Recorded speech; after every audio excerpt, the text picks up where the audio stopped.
চোরানা সনে ধর্মে কাহিনী বিএনপি জামাত শুনতেছে না। জীবনে কোন শুনেছেন দলের নেত্রী জেলখানাতে বন্দি, নির্বাচনও করতে পারবে না জীবনে? খালেদা জিয়া, শেখ হাসিনা মানবিক নেত্রী, 11 লক্ষ রোহিঙ্গাদের শুধু আশ্রয় দেয়নি, খালেদা জিয়াকেও হচ্ছে মানবিক কারণে তার বাড়িতে রেখে দিয়েছে, জামিন দিয়ে রাখছে। উনি বলে ভবিষ্যতে প্রধানমন্ত্রী হবি নাকি, 77 বছর বয়সে বলে প্রধানমন্ত্রী হবে না।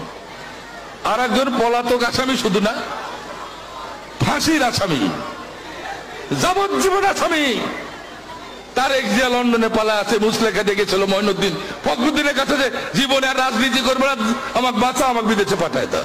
উনি ওখান থেকে ভিডিও কনফারেন্সের মাধ্যমে হাতি ঘোড়া মাইরে সব শেষ করে দিল।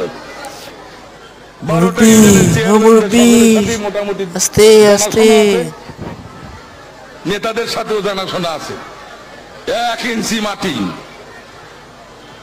এই মাটি আমার, এই মাটি আওয়ামী লীগের, এই মাটি বঙ্গবন্ধুর, এই মাটি জন্মেছে শেখ হাসিনার, বাংলাদেশের 54,000 বর্গ মাইলের 1 ইঞ্চি মাটি বিএনপি জামাতকে আমরা দেব না, দেব না, দেব না।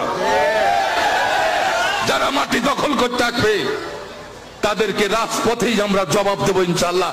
জবাব দিচ্ছি আইয়ুব খানকে, এই এখানকে জবাব দিচ্ছি, জিন্না লিয়াকত আলী খানকে, চৌধুরী মোহাম্মদ আলী, গোলাম মোহাম্মদ আলীকে, আইআই চণ্ডীগড়, ফিরোজ খান নুনকে আমরা জবাব দিয়েছি। জবাব দিয়েছি খালেদা জিয়া, এরশাদ, জিয়াউর রহমানকে, জবাব দিয়েছি মঈনুদ্দিন ফখরুদ্দিনকে। তাছাড়া 1,24,00,000 ভুয়া ভোটার বাতিল হতো না। আর 1টা ইঞ্চি দিতে রাজি না। চলন বিল 9টা উপজেলা নিয়ে, তার একটা এখানে, আমার 2টা, তারা এটাই আমরা বলেছি বয়সের সাথে কোনো সাথ নেই, মুক্তিযোদ্ধাদের বয়সের সাথে কোনো সাথ থাকে না। আমি আবারও ঘোষণা করে যাচ্ছি আপনাদের কাছে, আমাদের যদি প্রতি বছর 21শে আগস্ট আমাদের বোনাসে, আমরা তারপরেও 1 ইঞ্চি মাটি এই চলন বিলের মানুষ আমরা ছাড়বো না, ছাড়বো না, ছাড়বো না।